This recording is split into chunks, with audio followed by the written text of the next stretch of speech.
Olá, pessoal, sejam bem-vindos ao nosso podcast Segurança com Leveza.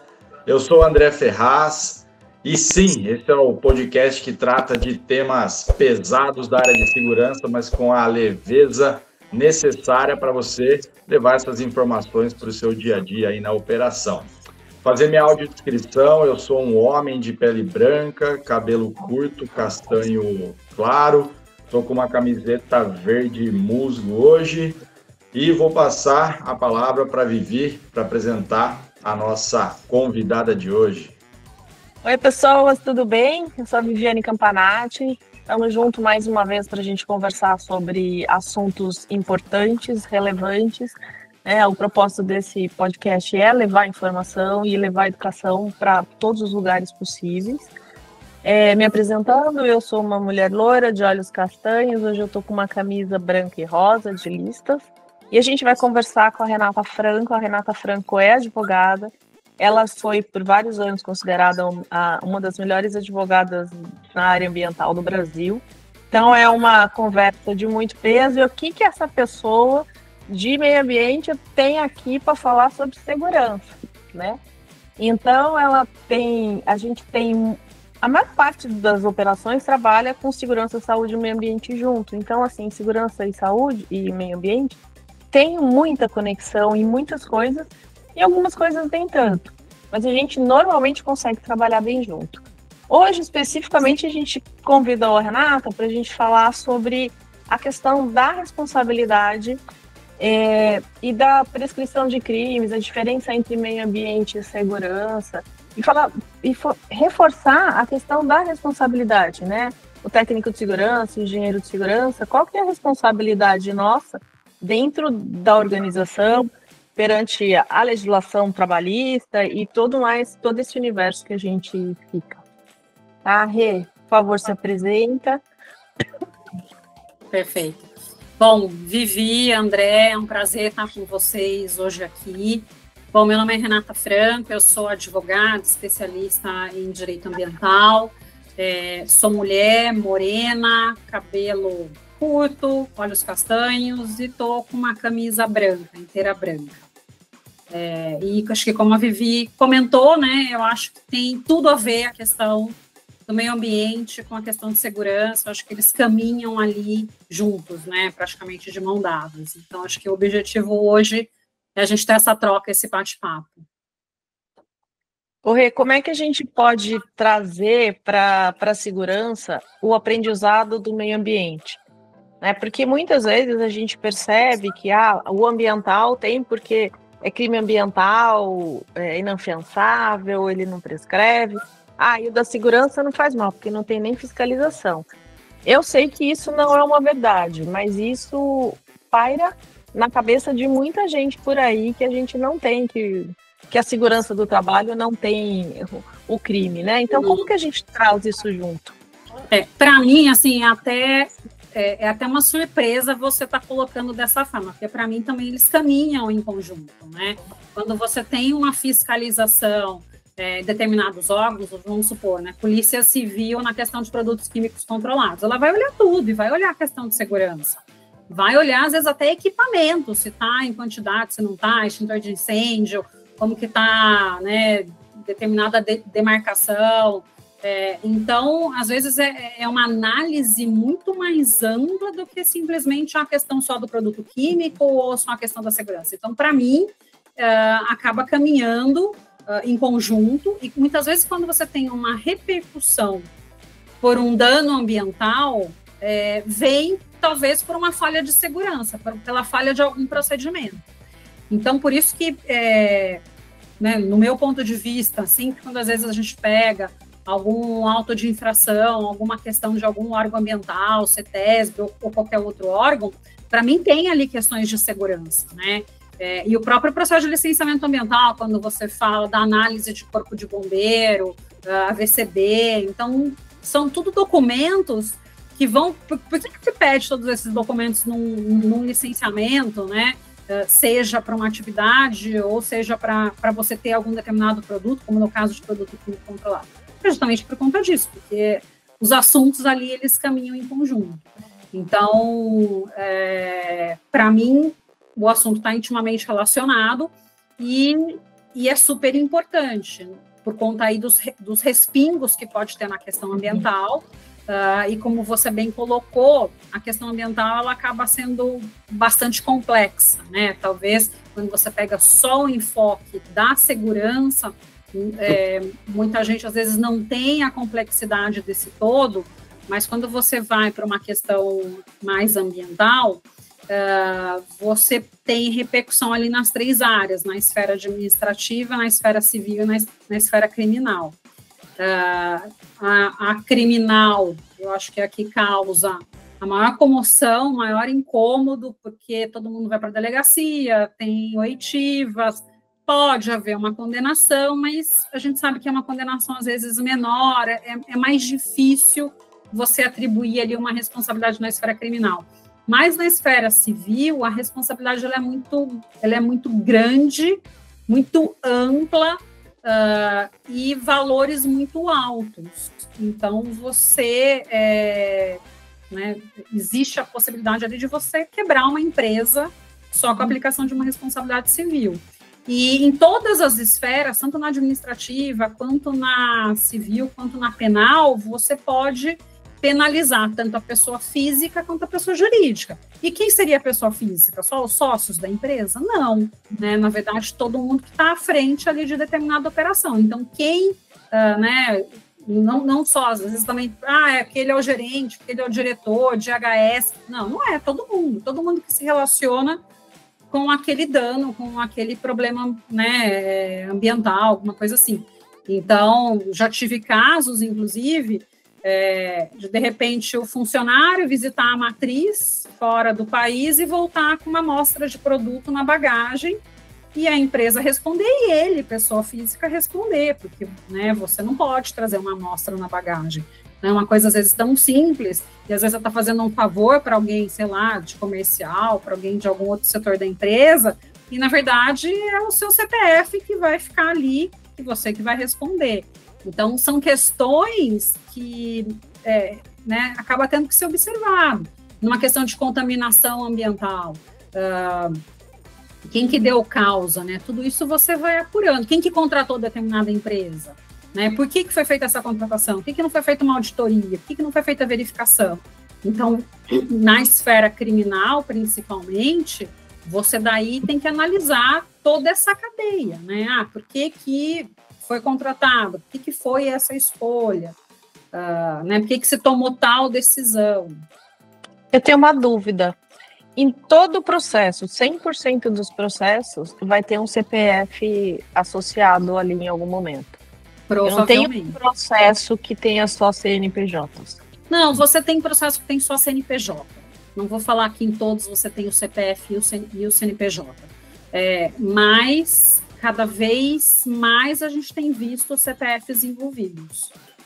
Mas uma dúvida, por exemplo, né, Renata? Quando a gente fala na área de segurança, por exemplo, você tem uma estrutura organizacional e, dependendo do porte da empresa, às vezes você tem um técnico de segurança que é o especialista de segurança, ele tem um curso necessário e tudo mais. Ou, depende do porte, tem um engenheiro de segurança, que inclusive tem um CREA, enfim, ele fica muitas vezes como responsável técnico ali pelas questões de segurança. Uhum. Agora, quando a gente fala de meio ambiente, tem algumas empresas que não necessariamente tem que ser ali o gestor ou um gerente de SSMA de toda a área, um coordenador, enfim, não necessariamente ele tem um conhecimento específico na área ambiental, por exemplo, né? Então, nem sempre é tão clara e direta essa responsabilização para alguém que, de repente, ele é gestor de SSMA, né, um gerente de saúde, segurança e meio ambiente, nem sempre é tão claro, teve uma questão ambiental, é ele que responde, porque em termos de segurança, é muito direta essa correlação, porque o gestor da empresa vai dizer, eu tenho um especialista que conhece da legislação e tudo mais. E quando é essa questão que, de repente, não tem um especialista ambiental ali, então o gestor ele pode sim ser responsabilizado por ser gestor da pasta? Pode, e assim, né, perante a lei, a gente nunca pode alegar desconhecimento. Então, e às vezes, assim, a responsabilidade, às vezes é por questões simples. Eu vou dar um exemplo. Anos atrás, a gente teve uma situação que era uma empresa que fazia transporte e precisava fazer uma determinada substituição de peças no veículo. Né, a peça recomendada era X, comprou-se a Y por conta de preço. E, diante disso, não sei se não foi só exatamente diante disso, mas no transporte teve um acidente que provocou vazamento, explosão, incêndio e contaminação. Então, desde quem tomou a decisão para comprar, sei lá, aquele determinado parafuso, né, houve a recomendação de ser X e Y, tudo isso acaba sendo apurado. Então, de repente, até a pessoa de compras acaba entrando nessa cadeia.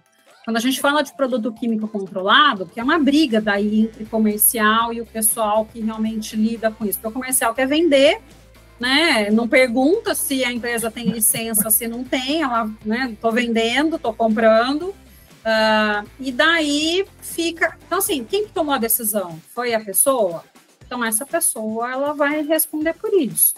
Né? Talvez não ali naquele auto de infração do órgão, mas se tiver um inquérito policial para apurar, e se for pela Polícia Civil, certamente terá um inquérito policial, a pessoa, né, vai ficar ali que o comercial que determinou que tal produto deveria ter tido aquela compra e tudo mais, né?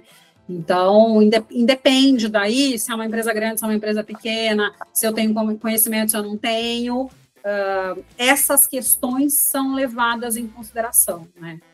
Então isso pode espirrar lá no departamento que nem sabe que segurança existe, lá em compras. Pode. Porque, na verdade, são decisões. Então, vamos supor, a recomendação era X por conta de uma questão de segurança, ou porque este era o melhor produto a ser aplicado neste caso, né? E tem os genéricos, A, B e C, com uma menor, sei lá, qualidade, mas que o mercado vende. E, de repente, se optou por esse aqui, genérico, que é mais barato, mas talvez não tenha a mesma resistência. Por que você tomou essa decisão? Né? Com base no que essa recomendação foi outra? Né? Se o fornecedor, na verdade, né, o fabricante recomenda que seja, sei lá, usado X e você usou Y, por quê? Com base no quê? Então, tudo isso é apurado. Alguém teve que tomar essa decisão. E, por exemplo, na questão ambiental, a gente também vê que a forma de mitigar, né, então, acidente, quando é do trabalho, é muito direto, né? Então, você tem, sei lá, perda de uma vida ou perda de um membro, até os membros têm um valor de multa definido e tudo mais. Agora, no ambiental, para você reparar um dano ambiental, normalmente leva-se um tempo, né, dependendo da escala que foi, e um investimento considerável também. Muda o nível de responsabilidade, até de peso, de ressarcir. Por exemplo, se eu sou uma empresa principal e subcontrato uma transportadora, né, e de repente a transportadora não manteve a qualidade ali do veículo, do caminhão, o caminhão-tanque, por exemplo, ele tombou e tudo mais, a empresa não tinha um contrato de emergência com alguma outra empresa de emergência ambiental para conter ali aquele impacto. Isso muda a questão de responsabilidade ou vai ser dividido ali de forma... Depende da área, né? Eu até comecei falando que você tem a esfera administrativa, a civil e a penal. Então, na penal, isso vai mudar. Mas todo mundo vai ser, né? Todo mundo vai ser escutado, todo mundo vai responder de acordo com a sua responsabilidade. Mas eu, que contratei a empresa, que não verifiquei, ela não tinha isso, ou não tinha aquilo, eu vou responder pela minha omissão, né? E não verificar, não fazer esse meu checklist para garantir a segurança da minha operação, da minha atividade. Na esfera civil, isso provavelmente ou vai ser dividido entre as duas empresas, ou vai ser aplicado um valor para uma e para outra, e pode ser o mesmo valor, tá? Na esfera administrativa, isso também vai mudar de acordo com o entendimento do órgão em relação à responsabilidade de uma e de outra. Mas não dá para falar que uma vai se eximir, né, de responder só porque eu contratei. E muitas vezes a gente, né, talvez não o pessoal da área, mas acho que a maioria da população pensa isso, porque eu estou contratando um transportador, eu não tenho responsabilidade, né? A responsabilidade é do transportador. Não, é sua. Por mais que o transportador seja 100%, tenha todas as autorizações, todas as licenças, todos os treinamentos, todos os equipamentos de segurança, se tiver um dano ocasionado, o transportador vai responder, né? A empresa que contratou vai responder também. Então, são questões aí que são importantes de se serem observadas, né? Ainda que você faça tudo certo, você pode ser responsabilizado. E uma coisa interessante, para você ver como é importante essa questão do cuidado, do zelo, a gente, há um tempo atrás também, eu tive uma situação que a empresa, eu nunca vi uma empresa tão cautelosa na contratação, realmente era de tirar o chapéu. Porque para fazer uma contratação, tudo bem, era disposição, era gestão de resíduos, né, resíduos sólidos, e a destinação depois final.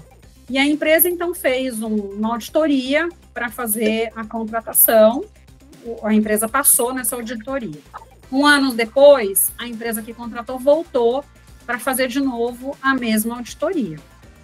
Eram 2 funcionários da empresa que iam fazer um relatório, né, fotográfico, tudo bonitinho. 1 ano depois, eles voltaram ali e verificaram que tinha alguns problemas ali de gestão, eles já identificaram algumas coisas que não gostavam. Então, fizeram algumas recomendações. Voltaram em 6 meses. As recomendações não tinham sido, né, observadas, os problemas não tinham sanados.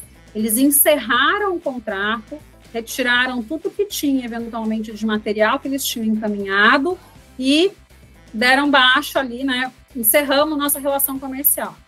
Essa empresa que fazia coleta de diversos resíduos, ela acabou virando uma massa falida e os resíduos ficaram ali abandonados. E todas as empresas responderam isso, né, na esfera administrativa, civil e penal. Esta empresa, ela foi chamada, mas ela apresentou os esclarecimentos, olha, tá aqui, eu fiz isso, isso, isso, Ministério Público, ok, pode ir embora, você não responde. Então, como é importante você, né, ser proativo nessa contratação, e não é só na contratação, porque a contratação, quando você faz a auditoria, é o panorama ali daquele dia, né? Você não sabe se isso vai se replicar para os 365 dias do ano, ou se de um ano para outro, porque muda a gestão, muda cenário econômico, muda um monte de coisa. Então, é importante você, de vez em quando, estar fazendo essas auditorias, né? E não é, estou indo aí te visitar. Não, você não liga, você vai de surpresa. Né?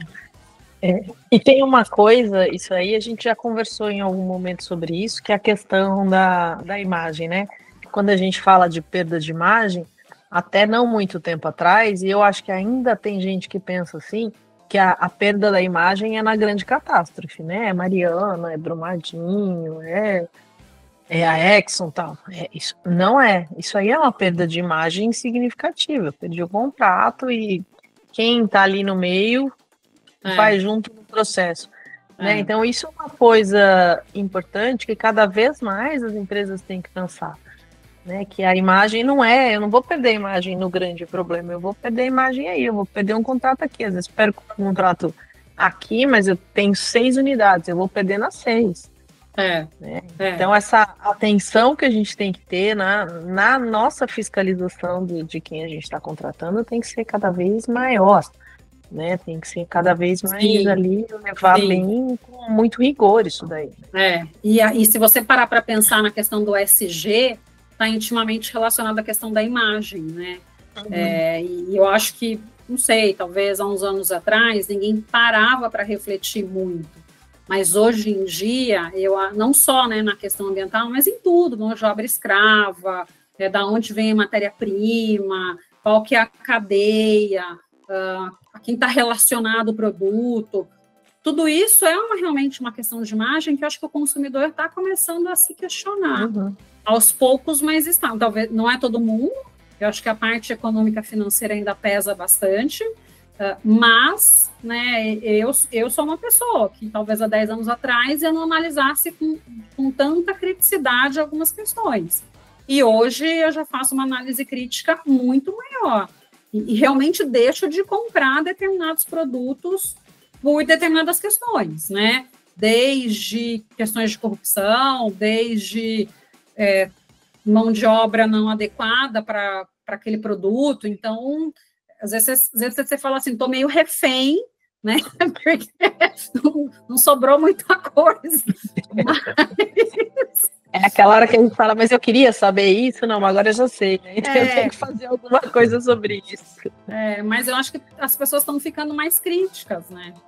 Mais um ponto, até falando de questão de informação, de ter clareza das informações, né? Eu acho que um ponto que você trouxe importante aqui, que eu não vejo que é tão esclarecido essa questão de responsabilidade ambiental dentro das empresas, né? E das áreas que acabam sendo envolvidas, como, por exemplo, a de compras, né? Não acredito que eles tenham essa clareza, essa percepção. E aí essa é a minha dúvida, né? Você que tem contato, né? É comum ver as pessoas falar, nossa, mas eu estou sendo envolvido nisso? Acontece isso? André, eu trabalho muito com produto químico controlado, né? E sempre que eu trabalho com uma empresa, uma nova empresa, eu falo assim, vamos começar por um treinamento? Mas eu quero todo mundo, eu quero o time de compras, eu quero o P&D, eu quero todo mundo. Não, mas você vai... Eu falei, não, mas eu quero. Se não for todo mundo, eu quero pelo menos um de cada setor da empresa. E se bobear até a pessoa da recepção, né, ela precisa ter pelo menos alguma noção, algum treinamento, porque, assim, parece besteira, mas já aconteceu numa indústria, né, a fiscalização chegar e o segurança que está ali na portaria colocar o policial para assistir o vídeo de como estacionar, de como fazer isso, de como fazer aquilo. E daí, assim, não tem problema, mas eu acho que a pessoa tem que ter um pouco de jogo de cintura, né? Porque é um policial, ele vai fiscalizar a empresa, como que ele vai entrar depois para fiscalizar, né? Depois de ficar... Tem policial, acho que você tem que oferecer, olha, nós temos, e este é o nosso procedimento. Você quer assistir? E muitas vezes ele nem quer, porque o que eles falam, eu quero entrar o quanto antes, para que se tiver irregularidade, eu pegue, né? Alguém que não está usando DPI, algum produto que está armazenado em local inadequado. Esses 10 minutos que eu estou aqui, já deu tempo de todo mundo sinalizar que eu estou na portaria, todo mundo colocar o IPI e consertar o que dá para consertar nesses 10 minutos. Então, eu acho que, né, você orientar... Então, por isso que eu brinquei. Até a pessoa que está na portaria, às vezes, precisa ter um treinamento. Porque é a gestão inadequada, né, do recebimento ali da pessoa. E realmente, acho que a empresa, todo mundo precisa passar pelo treinamento. Porque somente, assim, normalmente, é só a área de meio ambiente, né, de segurança, que se atém para essas questões, que tem o conhecimento. E daí, as pessoas dessa área ficam loucas com as demais das outras áreas, porque muitas vezes não dão tanta atenção. E é importante. Até a questão fiscal, né? Desculpa, Vivi, mas assim, até me veio uma coisa. Porque o produto químico controlado, às vezes tem empresa que compra o produto, vai para um warehouse, depois vende e nem entra aqui na empresa em si, né? Uhum. Só que a parte comercial do sistema lá não passa a informação para quem realiza um mapa mensal para a Polícia Federal. Isso acaba não sendo reportado. Só que a outra empresa reporta, porque foi nota fiscal que foi emitida, né? E deu entrada nesse outro lugar. E daí você tem uma baita divergência no mapa da Polícia Federal que você não está reportando. É por maldade? É por falta de conhecimento, né, de que precisa reportar do responsável? Não, mas essa informação não chegou, né? E eu estou vivenciando uma situação dessa nesse momento. O responsável, essa informação não vinha para ele. Nem no sistema vinha para ele, né? Então, como que ele reporta no mapa? Não reporta. Não aparece. E onde que a segurança entra nisso, né? Na contenção da catástrofe, né? Porque o porteiro já segurou o cara, o fiscal ou o policial, ou seja lá quem for. Aí tem fiscal que vem com escolta armada, ou a polícia está armada, e às vezes já gera isso. Aí sai o segurança lá que tá mais, que acaba recebendo mais esse tipo de fiscalização para conter a catástrofe, né? E aí você já estressa o fiscal, mesma coisa, gente, né? O André faz mais auditoria do que eu, né? Se te estressarem muito no começo da auditoria, você vai caçar muito mais coisa do que se te tratarem bem, você vai fazer a amostragem. Na amostragem você vai pegar e tá tudo certo. Mas se te estressar muito, você vai passar um pente mais fino ali, né? É ser humano, então, né? É ser humano sendo ser humano. Se você entende o processo, né? E aí é mais entender o processo do que eu quero esconder, não quero esconder, eu preciso entender o processo para poder resolver o assunto, né? A gente está aqui para resolver. Se tiver, mas vai pegar alguma coisa? Vai, então vamos resolver, né? Então, para isso que tem auditoria, para isso que tem fiscalização, para isso que tem essas demandas, né? Uma dúvida que, por exemplo, eu vejo que é muito comum na parte de segurança, perícias, né? Então, recebe lá o perito ambiental, de verdade eu nunca vi. Tem perícia ambiental? Não é tão comum, acho, né? É comum sim, viu? Na verdade, assim, depende muito da área, né? Você tem perícia, às vezes, para odor, para ruído, questão de contaminação. Um caso que a gente tem, às vezes, é perícia para o IBAMA, né? Tem a questão da TCFA, que é a Taxa de Controle e Fiscalização Ambiental. E abarca tudo, pela questão lá do KNAI. E muitas vezes tem vários KNAIs que a empresa ali coloca, que nem sempre ela exerce todos aqueles KNAIs. Só que pelo KNAI você precisa, e daí começa a dar também uma divergência de sistema, o IBAMA começa a te autuar, porque você não está apresentando o relatório, nem pagando as taxas trimestrais, e daí isso a gente às vezes leva para o judiciário, inclusive. Daí tem perícia para identificar exatamente qual é a atividade da empresa, se aquilo que está, né, muito embora esteja no KNAI, qual de fato a atividade que ela exerce. Então, na verdade, você tem perícia aí para um monte de coisa. Supressão de vegetação, né? Então, se foi correta a supressão, se não foi, por estimativa de indivíduos arbóreos. Então, tem... E a perícia não é só uma pergunta, a perícia é como da trabalhista, e o juiz designa o perito e o perito... Sim. E daí tem um problema, porque muitas vezes você tem lá um perito que se coloca como da área ambiental, mas nem sempre tem conhecimento específico naquilo. E daí a perícia, como acho que em outras áreas, né, ela sai uma perícia mais torta do que correta, de fato, né? A gente sabe bem o que é perícia. O pessoal da segurança sabe, está bem acostumado, complicado. E é muito complicado, mas eu acho que a perícia ambiental, ela acaba ficando mais técnica, né? Porque não vai ter tanta entrevista, você não vai ter paradigma de pessoa. Mas tem entrevista também, Vivi. Eu acho que é bem semelhante,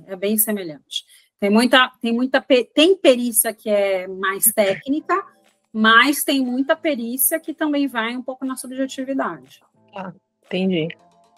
E, por exemplo, né, quando a gente olha a segurança, tem alguns ramos de atividade que a gente já sabe que são mais críticos para questões de segurança, né? Então, sei lá, siderurgia, metalúrgica, civil pesada, a gente sabe que é um desafio maior, né? E com relação aos riscos e tudo mais.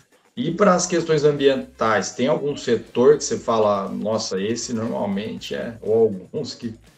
Eu acho que esses que você mencionou são, certamente.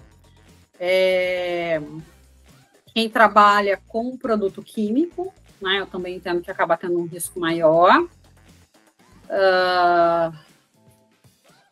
Eu acho que é isso, acho que está relacionado ao produto, né, e as atividades que geram maior risco mesmo, potencial aí poluidor. Então, né, você mencionou siderurgia, por aí vai. Mas o potencial poluidor tem uma tabela que nem tem para risco de segurança? Que tem lá então, tem, mas eu não acho que é uma tabela útil, fidedigna. Tá? Eu acho que tem ali algumas distorções nessa tabela. Tá, entendi. E, por exemplo, órgãos também ambientais. A gente percebe, assim, de ouvindo colegas dizendo, parece que São Paulo tem um órgão ambiental que é bem criterioso, assim, né? Eles são mais rígidos, assim. Tem alguma diferença de estado no Brasil? Você fala, ó, tem. Eu não sei se hoje em dia tem algum órgão ambiental estadual que esteja sendo tranquilo, tá? Porque, normalmente, assim, historicamente falando, os órgãos do sul do país sempre foram mais rígidos do que, às vezes, outros órgãos. Mas, hoje em dia, a gente tem Minas Gerais superatuante, Mato Grosso do Sul superatuante, mesmo Bahia. Então, assim, não dá para falar que só São Paulo é rígido, né? Ou só o Sul. Não, eu acho que todos são bastante rígidos. O que, às vezes, me incomoda nos órgãos ambientais é que a gente tem uma legislação, né? A legislação, ela dá aqueles preceitos e você tem que seguir. Isso, pelo menos, é o que deveria ser. Na prática, a gente sabe que nem sempre é isso. Então, os órgãos, muitas vezes, eles também querem modificar algumas coisas do que está ali na legislação. Um exemplo, São Paulo tende a colocar a responsabilidade administrativa como objetiva. Isso é muito ruim, porque qual que é a diferença de uma responsabilidade para outra, para tentar deixar claro? Responsabilidade subjetiva, eu vou verificar qual foi a ação, qual foi a omissão, teve intenção, então eu vou escalonar isso, eu tenho excludentes, né? Então tem alguns excludentes, até de eventos da natureza. Quando você aplica a responsabilidade objetiva, eu não verifico mais a intenção, a ação, a omissão, não, eu só verifico. A empresa, o nexo causal, na verdade, né? Então, a empresa exerce essa atividade, essa contaminação, né? Foi de um produto que essa empresa usa? Foi. Então ela é responsável.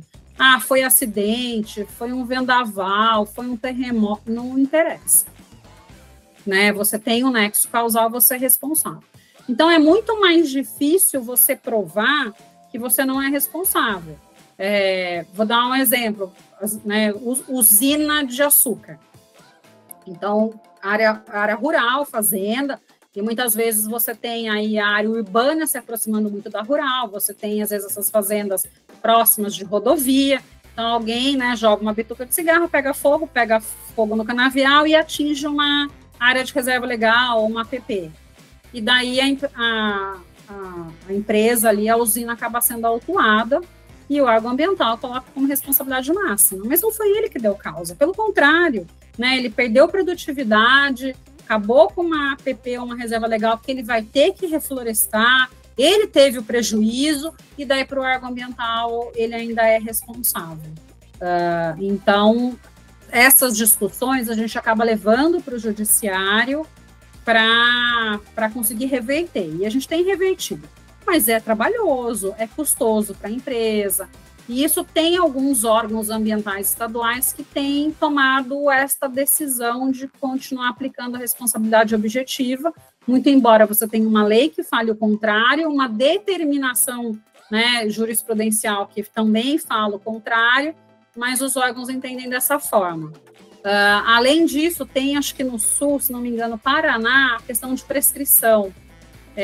Então, também, eles têm um entendimento diferente da questão, não lembro agora se é da prescrição ou se eu acho que da condenação, porque quando a empresa, né, ela é condenada, isso é um agravante para ela.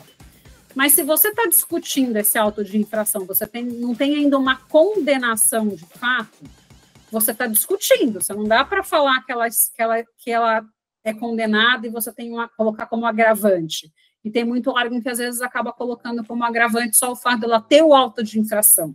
Mas a penalidade deveria só ser aplicada mesmo, né, o agravante, ao final da última decisão daquele auto de infração administrativa, né? Então, você tem, às vezes, essas deturpações aí de estado para estado. Você acha que a gente tende a ter uma coisa mais unificada ou não? Porque a fiscalização trabalhista é desse jeito também, né? Então, eventualmente, a gente tem eventos localizados de fiscalização de alguma determinada norma, alguma determinada situação, mas embora não tenha tanta discrepância, né, de estado para estado de legislação, você tem, às vezes, eventos bem específicos, né? Uhum. Na legislação ambiental, você acha que a gente tende a ter uma coisa mais unificada? O Vivi, deveria ser, na verdade, né, eu acho que já é mais ou menos, a lei por si, ela já é uma lei mais unificada. O problema é quem aplica a lei ter entendimentos diversos, e é o que tem acontecido muito, né? Então, se a gente pega as decisões, não para a questão ambiental unicamente, né, mas acho que para o país como um todo, decisão do STF, são decisões que têm flexibilizado muito o que está na norma. Isso é muito ruim, porque quando você flexibiliza, independente do que eu acho, né, é o que está na lei. É a mesma coisa quando, às vezes, eu brinco, né? Brinco não, mas quando a gente vai falar de compliance, né? Ética. O que é ética? Ética, para mim, é uma coisa, mas o que é ética para minha empresa? Quando eu estou na empresa, eu estou vestindo a camisa dela, então é o código de ética da empresa que eu tenho que seguir, né? Não é o meu. Então, a gente tem que fazer essa diferenciação. O que está na lei é o que está na lei, independentemente se eu gosto ou do que eu não gosto. E o que a gente tem visto é uma flexibilização do que está na lei por outros entendimentos ou, né, outras coisas que têm acontecido. Isso é muito ruim. Eu vou dar um exemplo. Hoje mesmo a gente teve um julgamento no tribunal que é de um caso ambiental. Ele começou em 2007. Então, você imagina uma empresa enorme, multinacional europeia, toda certinha, tem, né, compliance, responde para fora, então 1000 regras. Em 2007, ela precisou suprimir, né, cortar algumas árvores para ampliar o seu parque fabril. Então, contratou uma profissional especializada que assinou uma RT, fez um relatório, na época levou esse processo para o DPRN, o DPRN aprovou a supressão, acho que de 100 e poucas árvores. Essa empresa compensou as 100 e poucas árvores, fez o plantio, 2 anos de acompanhamento, entregou todos os relatórios, o DPRN falou, ok, encerrado o assunto. Em 2012, se não me engano, a competência para fiscalização da questão de vegetação nos municípios passou do DPRN, quando virou CETESB, né, para as prefeituras. Então, hoje, quem licencia corte ou não de árvore é a prefeitura. A prefeitura começou a pegar imagem de satélite e, então, em 2012, começou uma discussão do que era 2007. E falou, não, acho que vocês cortaram muito mais árvore do que tinha. Agora, você imagina uma imagem de satélite de 2007 para hoje. E daí a empresa falou, não cortei. Não, cortou. E isso daí virou uma ação civil pública, tá? A prefeitura ingressou com uma ação civil pública pedindo uma indenização de mais de 500 mil reais. Não, mais de 500... Era mais de R$500 mil, não, muito mais de 4,5 milhões de reais era a indenização que a prefeitura pedia. Porque ela fazia uma conta, assim, de árvores, que ela falava que tinha muito mais do que foi pedido de supressão, e que tudo era vegetação nativa, né? Ela não considerou nenhuma exótica. Então, daí no cômputo dela, dava, acho que, sei lá, quantas mil árvores, pedindo uma indenização de 4,5 milhões de reais. E daí, assim, dentro do direito, você tem o que a gente chama de ato jurídico perfeito.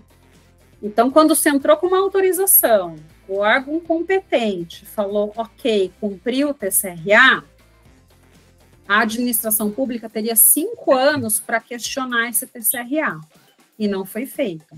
Eu acho que 7 anos depois, um outro órgão que passou a ser competente, pegou este ato jurídico perfeito e questionou, e está questionando no judiciário. E ninguém fala mais da questão do ato jurídico perfeito. Então, quer dizer, eu ter uma autorização ou não, hoje em dia, pelo nosso judiciário, ainda que eu esteja legalmente fazendo o que a autorização disse para eu fazer, eu posso vir a ser questionado daqui 10, 15, 20 anos, que é o que o nosso judiciário tem feito. Então, para mim, isso daí é como se fosse rasgar a nossa lei, né, a nossa Constituição.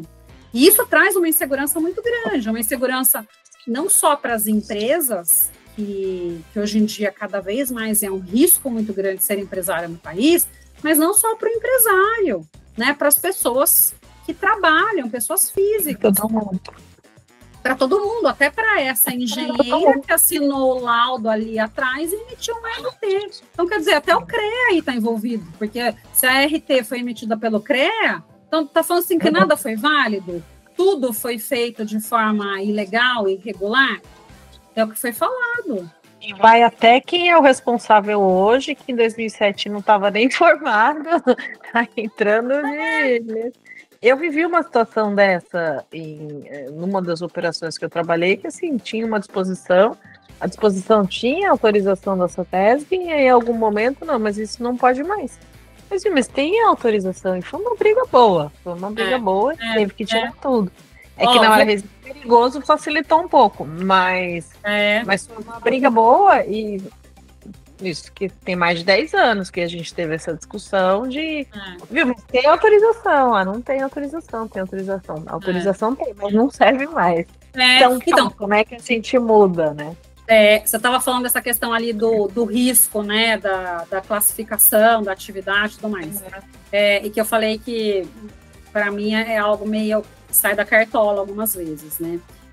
Tem uma empresa que é bem isso que eu estou falando. A CETESB dava como o W de classificação ali do empreendimento era 3,5. E mudou a legislação, a empresa foi para um prédio, para um condomínio, né, empresarial, só que a empresa está licenciada para receber até W4. E, de repente, a CETESB falou assim, não, essa atividade deixou de ser grau 3,5, virou 4,5. E daí ela não consegue mais a LO, porque ela está num empreendimento comercial, industrial, que o W é menor do que o que ela é atualmente enquadrada. E eu estou numa discussão há quase um ano com a CETESB para ver o que a gente vai fazer. Então, você fala, então, assim, como que dá para ser empresário, né? Como que dá para você trabalhar com esse grau de insegurança jurídica, que um dia você é uma coisa, outro dia você passa a ser outra, e onde você está, você não pode estar mais? É complicado. Bem complicado. Tem um ramo de atividade, né? Alguns trabalhos que eu faço de auditoria para bancos, né, internacionais, que para liberar o financiamento, continuar liberando, né? E aí tem um ponto que pega, principalmente os princípios do Equador, o AFC, eles trazem sobre tribos indígenas, né? População indígena. E aí tem uma equipe socioambiental, mas é muito mais questão social que eles olham. Isso entra como ambiental também? Você já viu algum caso? Né? E é sensível, né? Acho que essa questão... Super. E isso que você falou, André, é muito bem lembrado. Banco hoje não, há bastante tempo, responde se ele fizer um empréstimo para uma atividade que causa dano ambiental. O banco pode ser corresponsabilizado. Então, por isso que os bancos acabam fazendo uma auditoria muito bem feita, né? E tem um receio muito grande, que só o fato de você dar dinheiro para uma atividade que causa um prejuízo, você pode ser responsabilizado por isso.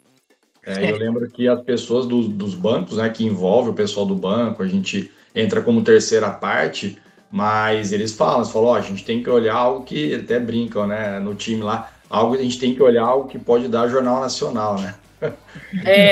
Fantástico, falou, cara, tem que ficar muito de olho, porque é isso, né? Amarra ali a imagem, né, das Sim. empresas, né? E você percebe que hoje, porque assim, quando a gente fala, por exemplo, de segurança, nem sempre as empresas trabalham de forma preventiva, preferem agir no corretivo. Você percebe que, por exemplo, da parte ambiental, hoje, as empresas buscam vocês, de repente, para avaliar um contrato, ou para olhar as questões ambientais como preventivo, ou é muito ainda no corretivo? Espera acontecer para... André, eu acho que... Exatamente isso. Você percebe essa mudança. Então, eu acho que ainda muito no corretivo, tá? Eu sempre trabalhei no preventivo, eu vejo uma mudança, mas ela ainda é pouca. Eu tenho uma amiga advogada, também mas ela é da área tributária, e ela sempre brinca, né? E realmente é a percepção que eu na área do direito aí há muitos anos, é o que a gente sempre vê. O trabalhista, porque você não tem como fugir da esfera trabalhista, é uma das coisas que a empresa não reclama de gastar dinheiro. O tributário, porque reverte em benefício tributário, então também é a primeira coisa que posso liberar o dinheiro. E de acordo com essa minha amiga, todo mundo é sustentável até a hora que pesa no bolso. A hora que pesar no bolso, onde foi a sustentabilidade? Cadê a sustentabilidade? Então, a segurança, eu acho que é mais ou menos, né, tá um pouco na mesma linha. Então, assim, busca-se muito ainda aonde você tem um retorno ou quando realmente é obrigatório, né, em algumas questões.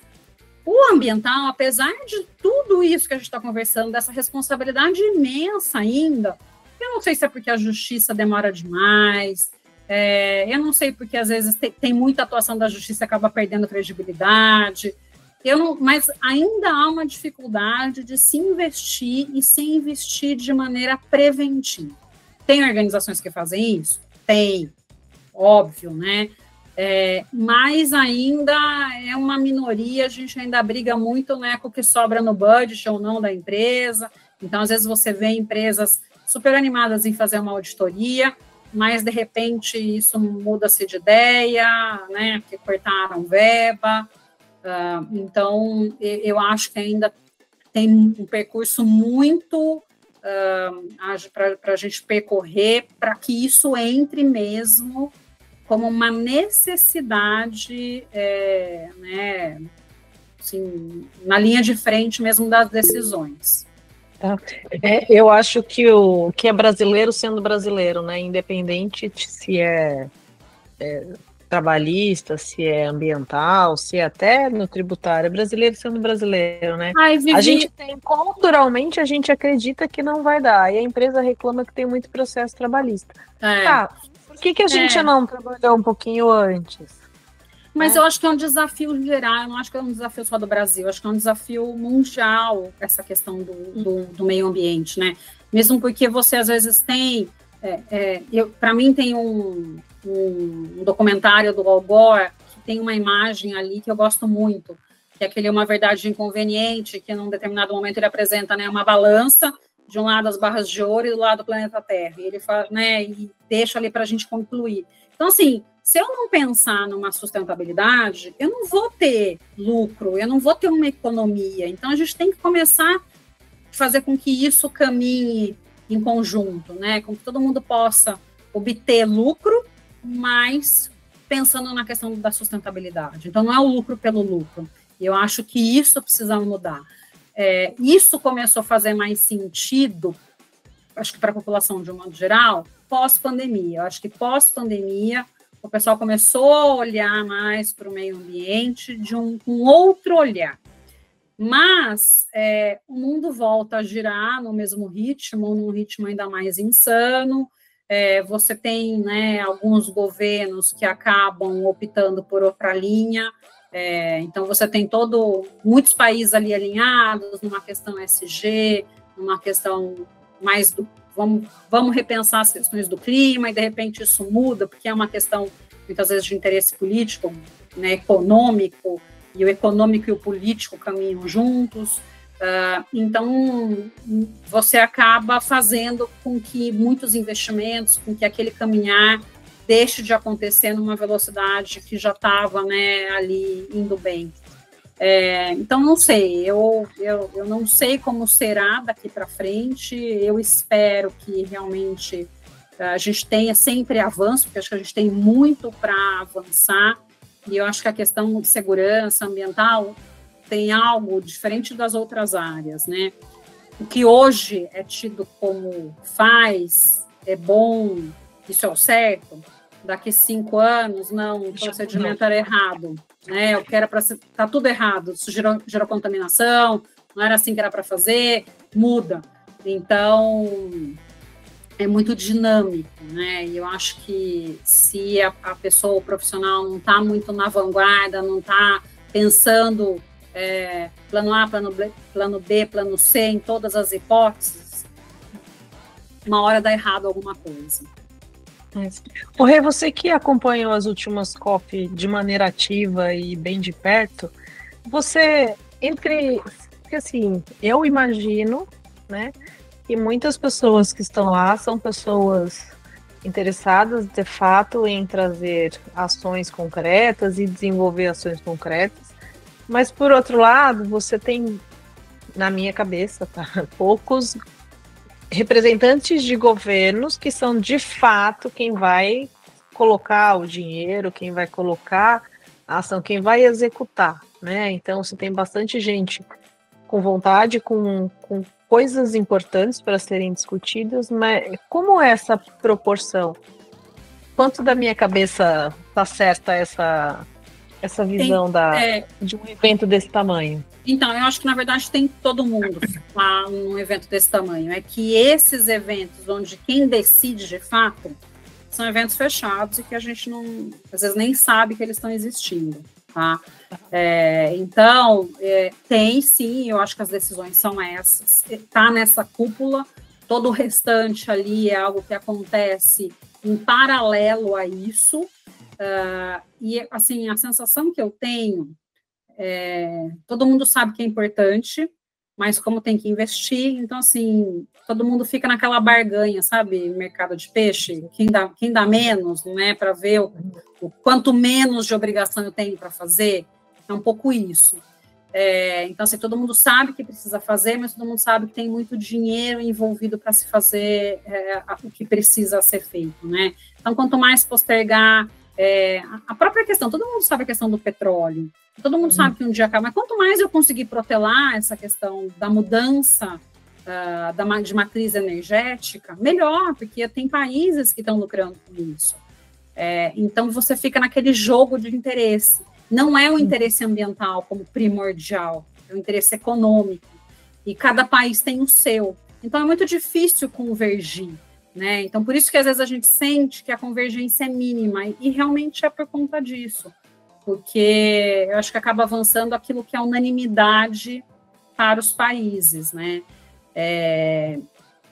Mas você tem todo um debate, né, que acontece ali por detrás, que eu também já me questionei muito quanto é relevante ou quanto não é, né? No primeiro momento eu até falei, não, é um absurdo você movimentar tudo isso de população, gerar tudo isso de lixo, gerar tudo isso de emissão, né, para este resultado. Mas a gente pensa, né, com a nossa cabeça, com o nosso mundo, com a nossa realidade. Agora, tem muito país que tem uma realidade, né, um conhecimento muito menor do que o nosso. Então, esse é um momento que eu acho que talvez só funcione porque está todo mundo ali no presencial mesmo, você tem as trocas culturais, é muito grande isso, e talvez seja um momento de alinhamento, né, para esses países e de realmente conhecer o que o resto do mundo e saber, olha, eu tenho este gap, né, como que eu faço para começar a diminuir este gap? E daí você tem muitas parcerias, você tem muitas questões comerciais mesmo acontecendo. Então, eu já saí, né, do ser cética em relação ao evento, até falar, não, o evento realmente, acho que ele é importante, né, talvez poderia ser a cada 2 anos, porque eu acho que todo ano, eu não sei o quanto de efetivo realmente se caminha, mas pelo menos a cada 2 anos eu realmente tenho para mim que é importante que aconteça uma reunião maior, né, onde você tenha ainda que toda essa locomoção de pessoas e tudo mais é importante. Porque para mim, trago este e outros eventos desse tipo, que é para a realidade da empresa, né? Então, assim, você tem um monte de ideias, você tem um monte de gente discutindo, você traz, e você tem ali, tá bom, e na hora de fazer, né? Quem executa de fato, comprou a ideia, acreditou na ideia e vai ajudar a fazer de fato, é claro, as ideias, elas vão, eu acho que a gente precisa construir para poder executar lá na frente, nem que demore, né? Demora mais cedo. Mas essa coisa do quanto que a gente consegue, de fato, sensibilizar as pessoas de poder mesmo, né? As pessoas que vão lá colocar o dinheiro e tal. Eu acho que alguns são mais fáceis de ser sensibilizados, né? Mas aí a gente sendo gente, né? Governante sendo governante. Mas eu não sei se eu sou muito utópica, né? Vivo ainda muito no mundo do faz de conta. Mas eu, particularmente, eu não sei se eu espero muito de decisões políticas. Eu ainda acredito muito que somos nós, de forma individual, que vamos fazer a pressão necessária para que as coisas aconteçam, para que as coisas mudem. É óbvio que vai levar aí não sei quanto tempo, porque até você ter criar uma consciência da massa é difícil, mas eu ainda tenho que somos nós que vamos fazer essa diferença. Tem algumas coisas que eu acho que mudaram, por exemplo, eu durante muito tempo não consumi um produto de determinada marca porque eu sabia que a empresa matava muitas pessoas por ano nas suas operações, né? E aí, enfim, aí quando eu explicava, não consumo dessa marca. Mas tá. Aí ia explicando, as pessoas, no começo as pessoas julgavam, né? Tipo, que bobeira, né? Que louca, aí, né?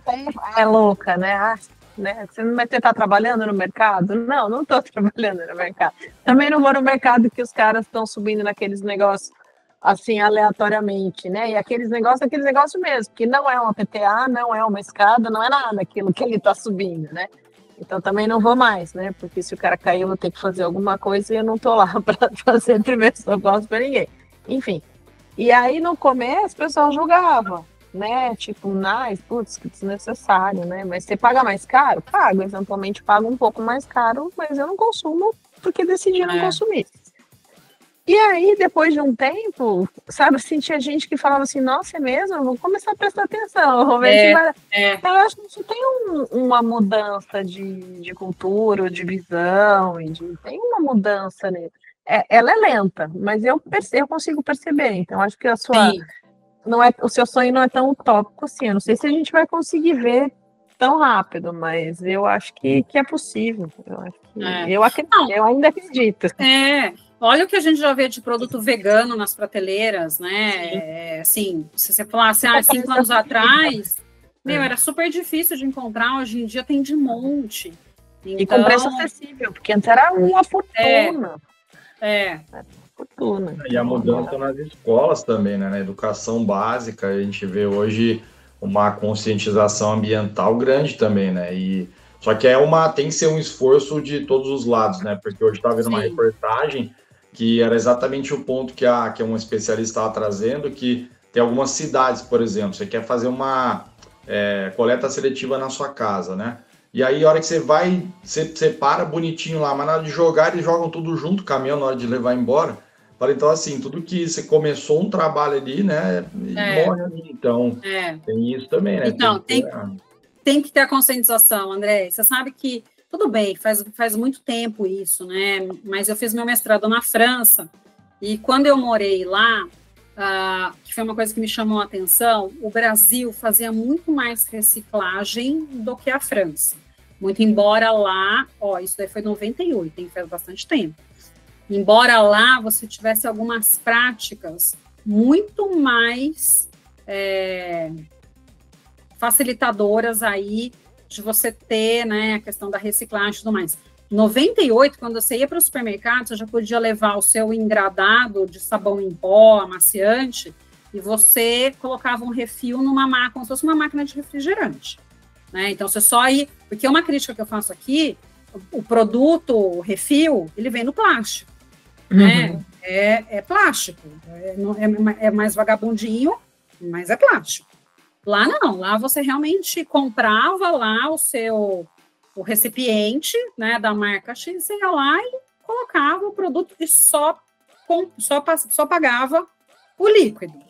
A prefeitura, ela distribuía sacolas plásticas especiais para o lixo comum e para o lixo reciclável. O lixo reciclável era uma sacola transparente. Pergunta se a população fazia reciclagem.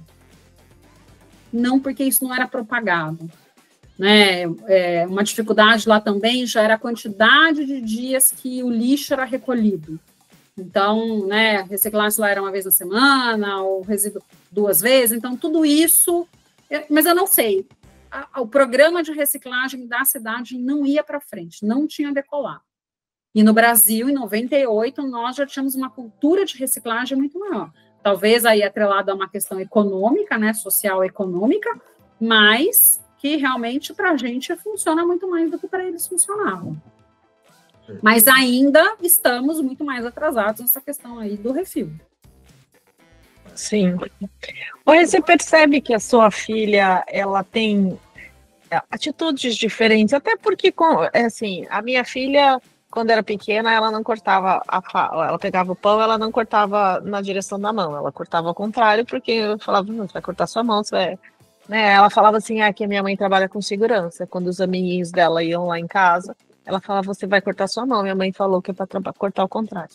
Enfim, você percebe coisas desse tipo na sua filha, diferente das outras crianças?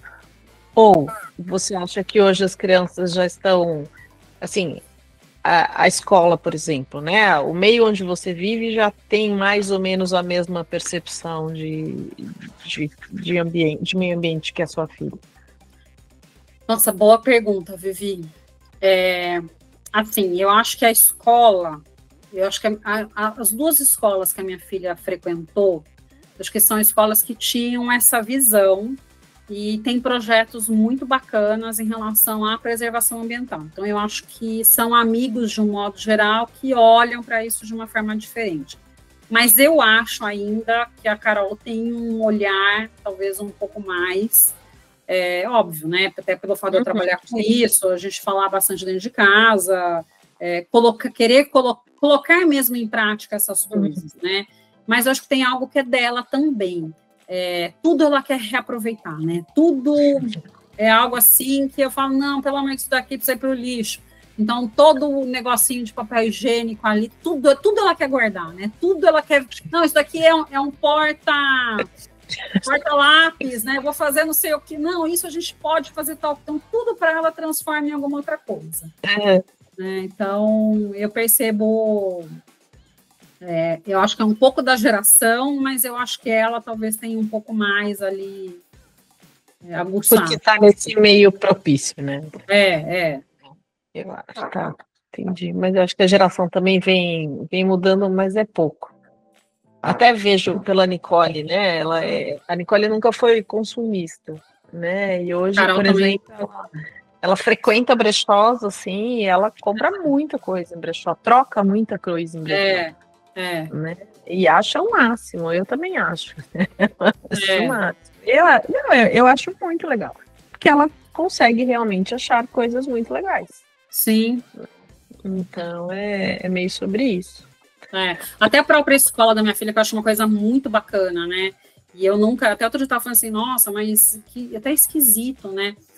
Mas eu acho que eu só comprei, que eu nem conhecia isso na escola, logo que ela entrou, acho que eu comprei um casaco de moletom, uma calça, um shorts e 2 camisetas. E o restante é tudo assim, na doação, na troca. Eu nunca mais comprei nada. É tudo nesse escambo, né? E eu acho que, assim, vale super a pena. A diferença de valor é, sei lá, R$5, R$10 a camiseta na troca, sei lá, 70 a camiseta nova. Então, desproporcional, né? E você percebe que a escola inteira faz isso. desde os livros, né? Tudo. Então, eu acho isso bacana, porque você começa a colocar na cultura da criança, né? De um modo geral, que é normal, que não tem problema. Então. E cuidar, né? Para poder vender no final do ano. Exatamente.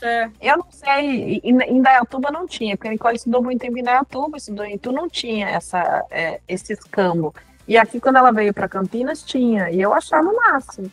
E aí, no final de ano, teve um ano que eu reencontrei uma pessoa que trabalhou comigo, dizendo que tinha 2 filhos lá, um na frente da Nicole e um atrás da Nicole. Então a gente não pagava nada, a gente só foi na troca. Não precisamos pagar, durante 3 anos a gente não pagou nada pelos 3 últimos da Nicole.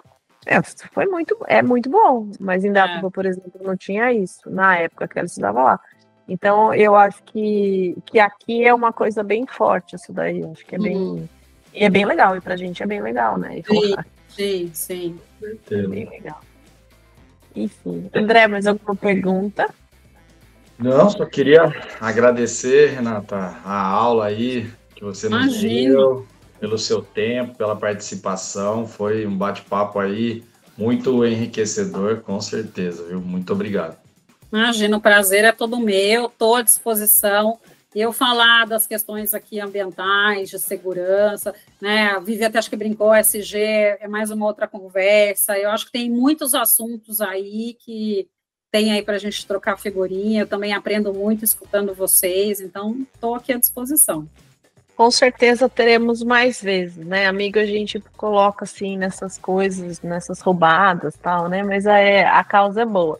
E eu vou dizer, assim, com muita segurança, eu conheço a Renata há 20 anos, eu estava grávida, né? Eu engravidei, conheci a Renata, engravidei logo depois, então ela está com 20 e eu conheci a Renata há 22 anos.